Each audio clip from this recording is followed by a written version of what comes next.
அன்பார்ந்தவர்களே, இயேசுவின் பாதம் அமர்வோம், அனைத்து அருள்களையும் நாம் பெற்றுக்கொள்ளுவோம் என்ற உள் உணர்வுகளை இன்றைய நற்செய்தி வாயிலாக இறைவன் நமக்கு எடுத்து கூறுகிறார். இந்த மார்த்தா மரியாவின் உண்மையான அவர்களின் அருள், இறைவனோடு அவர்கள் சேர்ந்து பெற்றுக்கொண்ட அருள் அனைவரையும் பெற்றுக்கொள்ள இறைவார்த்தை வழியாக நமக்கு கற்றுத் தருகிறார்கள். வாங்க வார்த்தையோடு பயணம் செய்து அறிந்து கொள்ளுவோம். Praise the Lord. இயேசுவுக்கே புகழ், இயேசுவுக்கே நன்றி. இறைவனின் அருட்கரமும் அருள் ஆசீரும் உங்களோடும் உங்கள் குடும்பத்தோடும் முழுமையாக இணைந்திட உங்களை நான் வாழ்த்துகிறேன்.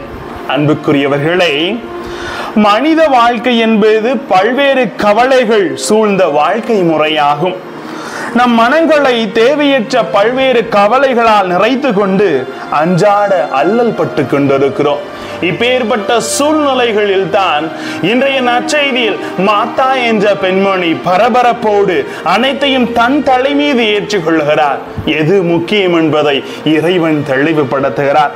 லூக்கா 10:41-42 வரை இறைவார்த்தை, மார்த்தா மார்த்தா, நீ பலவற்றை பற்றி கவலைப்பட்டு கலங்குகிறாய், ஆனால் தேவையானது ஒன்றுதான், தேவையானது ஒன்றே, அதை அறிந்து கொள், என் பாதம் அமர்ந்திடு என்பதை அவர் தெளிவாக உணர்த்துகிறார். அன்பார்ந்தவர்களே, இயேசுவின் பாதம் அமர்வது தான் மனிதனின் அனைத்து வகையான அருளையும் அவனுக்கு பெற்று தந்து விடுகிறது என்ற உண்மை நிலை இதன் வழியாக நமக்கு தெளிவுபடுத்தப்படுகிறது. அன்பார்ந்தவர்களே, மத்தேயு நற்செய்தி 5ஆம் அதிகாரத்திலிருந்து 7ஆம் அதிகாரம் வரை படித்தீர்கள் என்றால், பெரும் கூட்டம் மக்கள் இயேசுவிடம் வந்து அவர் பாதம் அமர இயேசு மழை பொழிவின் வழியாக அவர்களோடு பேசுவதை பார்க்கிறோம். அவர்கள் இயேசுவின் மலை மீது இயேசு அமர, அவர்கள் இயேசு அருகிலே வர அவர் திருவாய் மலர்ந்து கற்பித்தவை என்று நாம் அங்கு வாசிக்க கேட்கிறோம். இப்படி 1 சாமுவேல் 3:10 நமக்கு தெளிவுபடுத்துகிறது. இயேசுவின் பாதம் அமர்ந்து, ஆண்டவரே பேசும், அடியேன் கேட்கிறேன் என்று சாமுவேலை போல பேசினால், ஜெபித்தால் அவர் நம்மோடு பேசுவார். அவர் பாதம் அமர்ந்து அவரது வார்த்தைகளை கேட்டோம் என்றால், அவரோடு உறவாடினோம் என்றால் அவர் நம்மோடு பேசுவார் என்பது தெளிவாக உணர்த்தப்படுகிறது. அன்பார்ந்தவர்களே, ஏனென்றால் நம் குடும்பங்களுக்கு ஆலோசனை தருவார். அவர் பாதம் அமரபோது நமது பிரச்சனைகளுக்கு வழிகளை காட்டுவார். சோர்வுற்ற நெஞ்சங்களை திடப்படுத்துவார். குழம்பிய நிலையில் உள்ளோருக்கு தெளிவை தருவார். இதயங்களை மகிழ்ச்சியால் நிரப்புவார்.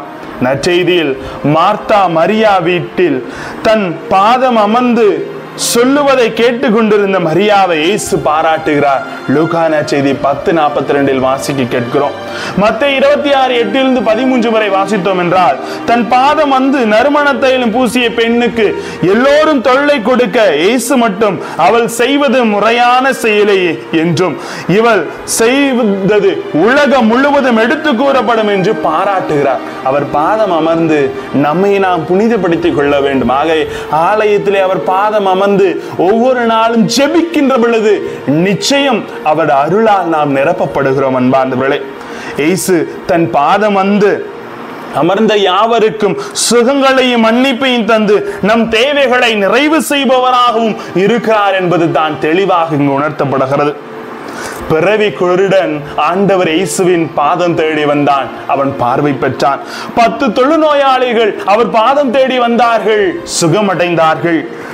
பெரும் சுகங்களை எத்தனையோ மக்கள் அவர் பாதம் அமர்ந்து பெற்றுக் கொண்டார்கள். விபச்சார பெண் அவர் பாதம் தேடி வந்தார். அவள் மன்னிப்பு பெறுவதை, பாவ மன்னிப்பு பெறுவதை இங்கு பார்க்கிறோம். எனவே மிகவும் அதிகமாகவே இயேசுவின் பாதம் அமர்ந்து அவர் பேசுவதை கேட்டு மன்னிப்பையும் சுகங்களை பெற்று அவர் பாராட்டை பெற நாம் தயாராக இருக்க வேண்டும். இன்று மரியா ஆண்டவரின் பாதம் அமர்ந்து பாராட்டை பெற்றது போல நாம் அவர் பாதம் அமர்ந்து அனைத்தையும் பெற்றுக் கொள்வோம். இறைவன் நம்மை வழிநடத்துவார். குடும்பங்களாக அமர்ந்து அவர் பாதத்திலே ஜெபியுங்கள். விடாமுயற்சியோடு ஜெபியுங்கள். நிச்சயம் ஆசீர்வாதம். ஜெபிப்போமா?